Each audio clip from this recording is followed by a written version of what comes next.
Joseph, I want to just be clear about this because as the jury goes back and analyzes what were the Cobbs up to, what is their end game, is it possible that Chad Cobb, we could have a reality where he testifies against Erica Stefanko and he's released early from prison? Because how could that be a reality when, in fact, he is the person who physically beat and strangled this woman to death because, as the prosecution said, he was in a custody battle with her?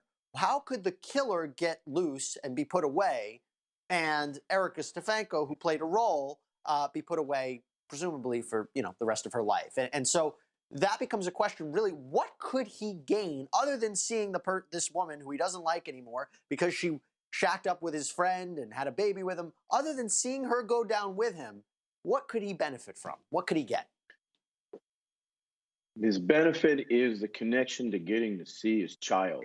Remember, that child and wanting to see that child and having a relationship with that child was the whole basis, the whole motive for this violent murder of this person that he, at one point anyway, admitted to. And so you can't underplay the value of connection. Keep in mind, the psychologists over the years have proven what the worst form of punishment is. And unilaterally, it is held not to be beatings or torture or cutting off limbs. It's banishment. It is actually removal of one person from their tribe, their connection, their love, their flesh and blood, all their way of life. It sounds to me that he's using that to try and get that connection back since he's going to be there a while. And the thought that he might get out early, well, we can all figure out that. Any one of us would lie, would really lie if we could gain our freedom. Because, like Dr. Henry said, give me liberty or give me death. And apparently that's what he's willing to give to somebody else to get what he wants.